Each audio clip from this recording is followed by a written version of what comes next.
উন্নয়নের প্রতিটি মাপকাঠিতে যোগাযোগ ব্যবস্থা যে মূল চালিকা শক্তি একথা নতুন নয়, কিন্তু বাস্তব চিত্র যখন তার সম্পূর্ণ বিপরীত দিকে হাঁটে তখন সাধারণ মানুষের ক্ষোভ, হতাশার প্রশ্নবাণে প্রশাসনকে সমালোচনার মুখে পড়তেই হয়। এমনই এক জ্বলন্ত উদাহরণ তেলিয়ামুড়া থেকে উত্তর মহারানী সংযোগকারী সড়ক পথের ভগ্নদশা। 5 বছরেরও বেশি সময় ধরে রাস্তা দিয়ে যাতায়াত করা কার্যত সাধারণ মানুষের প্রতিদিনের দুর্ভোগের পাঠশালা। 29 নম্বর কৃষ্ণপুর মন্ত্রী বিকাশ দেববর্মা বিধানসভা কেন্দ্রের অন্তর্গত গোলাবাড়ি, উত্তর দক্ষিণ কৃষ্ণপুর, মধ্য কৃষ্ণপুর, নয়নপুর প্রধানত কৃষি নির্ভর এলাকা। এখানকার বাসিন্দাদের একমাত্র জীবিকা কৃষিকাজ, আর সেই কৃষিজ পণ্য বাজারজাত করতে গেলে প্রথম বাধা হয় ওই ভগ্নপ্রায় রাস্তা। পথের গর্ত, দেবে যাওয়া অংশ, বৃষ্টিতে কাদার সমুদ্র, সব মিলিয়ে পণ্য বাজারে পৌঁছতে গিয়ে নষ্ট হয়ে যাচ্ছে। ফলে সময়ও বেশি লাগছে, বাড়ছে খরচ, আর কৃষকদের ক্ষোভ চরমে উঠছে। যান চালকদের অভিযোগ আরও তীব্র। নয়নপুরের এক যান চালক জানান, নিজের বাড়ি ওই এলাকায়, কিন্তু রাস্তাটার দশা এমন যে যাত্রী নিয়ে ঢুকলে গাড়ি নষ্ট হওয়ার সম্ভাবনা, তাই যেতে চাই না। এই রোডে চলাওনি টমটম? হ্যাঁ, এই তো বেশি চলাই না, রোড বালা না, চলামুখী করে। তোমার বাড়ি কোনখানে এমনিতে? আমার বাড়ি নয়নপুর। তুমি তো এই রোডে চলাচল করো বাড়ি যখন এই রোডে, এই রোডটা নিয়ে সেটা তোমার মতামত কি থাকো? তো এত বাজে অবস্থা, এত খারাপ রোড কোনো জায়গায় আসেনি। চলতে কি অসুবিধা হয়, গাড়ির কয়েকদিন পরে পরে কাজ করার লাগে, সময় তো চলাই না।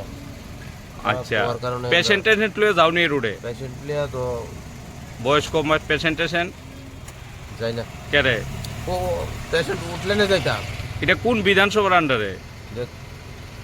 কৃষ্ণপুর বিধানসভার আন্ডারে। মন্ত্রী এই রোডে চলাফেরা করেনি? মন্ত্রী করে করে, তাহলে মন্ত্রীর কাছে দাবি করছে তো ভিআইপি গাড়ি দিয়ে চলে, তার কোনো ইয়ে আছে? আচ্ছা, এই রোডটা মানে কয়দিন ধরে খারাপ? প্রায় এইটা আজকে 4-5 বছর তো বই। স্কুল পড়ুয়া ছাত্রছাত্রী থেকে অসুস্থ মানুষ সকলের জন্য এই রাস্তা আজ এক দুঃস্বপ্ন। বিশেষ করে গর্ভবতী মহিলা বা জরুরি রোগীকে তেলিয়ামুড়া মহকুমা হাসপাতালে আনতে হলে এই ভগ্ন রাস্তা যেন মৃত্যু ফাঁদের মতো। বহু সময় রোগীর অবস্থা আরো খারাপ হয়ে যাচ্ছে বলেই অভিযোগ। 70 বছরের এক প্রবীণ বাসিন্দা ক্ষোভের সুরে বলেন, এই রাস্তায় 5 মিনিট হাঁটলেই মাথা ঘুরে যায়। এত কষ্টের মধ্যে প্রতিদিন চলাফেরা করতে করতে শরীরটাই ভেঙে পড়ছে। দাদু, আমরা চলাফেরা করতে খুব কষ্ট।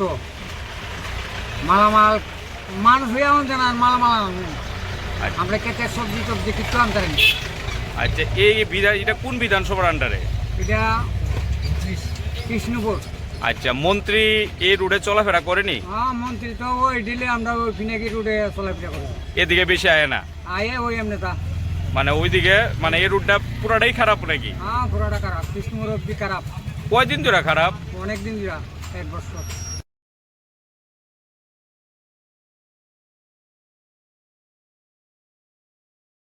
কিন্তু সমস্যার রাজনৈতিক মাত্রা আরও বিস্তৃত।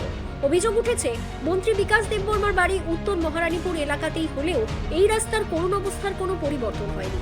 এমনকি স্থানীয় মানুষজন জানান, রাস্তার অবস্থা এতটাই খারাপ যে মন্ত্রী মহাশয় নিজেই অন্য বিধানসভা কেন্দ্রের রাস্তা ব্যবহার করে বাড়ি আসেন। 2 বছর ধরে দাবি জানিয়েও কোনো পদক্ষেপ না নেওয়ার অভিযোগ সরাসরি তার দপ্তরের দিকেই আঙুল তুলছে।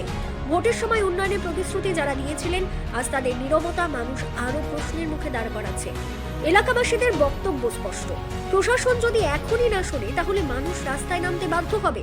আমাদের বেঁচে থাকার অধিকার আছে। কৃষক, ছাত্রছাত্রী, রোগী, যান চালক সকলেরই একটাই দাবি, যত দ্রুত সম্ভব রাস্তাটি সংস্কারের কাজ শুরু হোক। এখন সমস্ত নজর সংশ্লিষ্ট দপ্তরের দিকে। মানুষের চোখে প্রশ্ন, শীত যায় গরম আসে, গরম যায় শীত আসে, কিন্তু এই রাস্তার আর কোনো হাল ফেরে না।